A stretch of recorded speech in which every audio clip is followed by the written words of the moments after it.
The Caliph Harun al-Rashid sat in his palace, wondering if there was anything left in the world that could possibly give him a few hours' amusement, when Jafar, the Grand Vizier, his old and tried friend, suddenly appeared before him.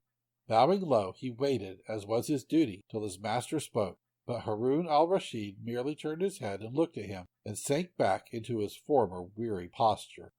Now Jafar had something of importance to say to the Caliph, and had no intention of being put off by mere silence. So, with another low bow in front of the throne, he began to speak. "Commander of the Faithful," said he, "I have taken on myself to remind your Highness that you have undertaken secretly to observe for yourself the manner in which justice is done and order is kept throughout the city. This is the day you have set apart to devote to this object, and perhaps in fulfilling this duty you might find some distraction from the melancholy to which, as I see to my sorrow, you are a prey." "You are right," returned the Caliph. "I had forgotten all about it. Go and change your coat, and I will change mine." A few moments later they both re-entered the hall, disguised as foreign merchants, and passed through a secret door out into the open country. Here they turned towards the Euphrates, and crossing the river in a small boat, walked through that part of the town which lay along the further bank, without seeing anything to call for their interference.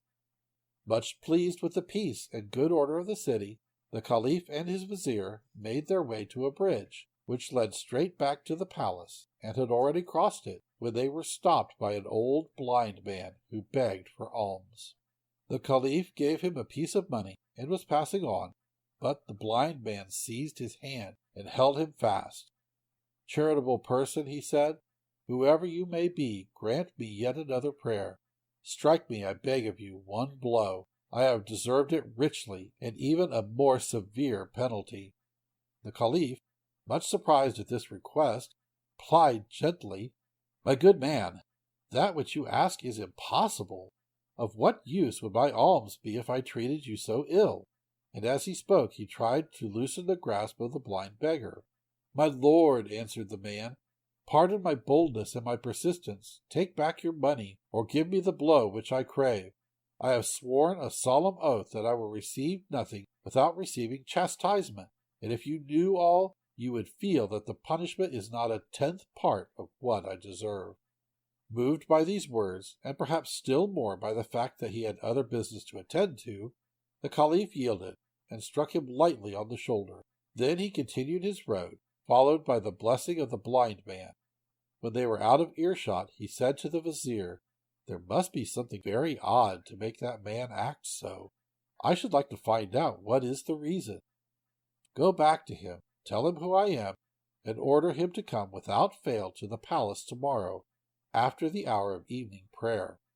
So the Grand Vizier went back to the bridge, gave the blind beggar first a piece of money and then a blow, delivered the Caliph's message, and rejoined his master. They passed on towards the palace, but walking through a square, they came upon a crowd watching a young and well-dressed man who was urging a horse at full speed round the open space, using at the same time his spurs and whip so unmercifully that the animal was all covered with foam and blood. The Caliph, astonished at this proceeding, inquired of a passer-by what it all meant, but no one could tell him anything, except that every day at the same hour the same thing took place. Still wondering, he passed on, and for the moment he had to content himself with telling the vizier to command the horseman also to appear before him at the same time as the blind man. The next day, after evening prayer, the Caliph entered the hall, and was followed by the vizier, bringing with him the two men of whom we have spoken, and a third with whom we have nothing to do. They all bowed themselves low before the throne, and then the Caliph bade them rise, and asked the blind man his name. "Baba Abdallah, your Highness," said he. "Baba Abdallah," returned the Caliph, "your way of asking alms yesterday seemed to me so strange that I almost commanded you then and there to cease from causing such a public scandal. But I have sent for you to inquire what was your motive in making such a curious vow.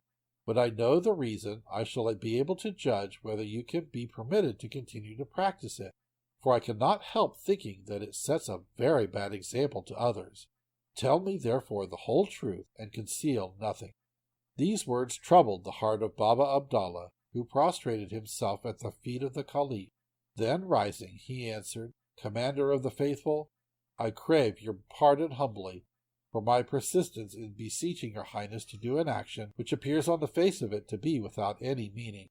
No doubt, in the eyes of men, it has none, but I look on it as a slight expiation for a fearful sin of which I have been guilty, and if your Highness will deign to listen to my tale, you will see that no punishment may atone for the crime."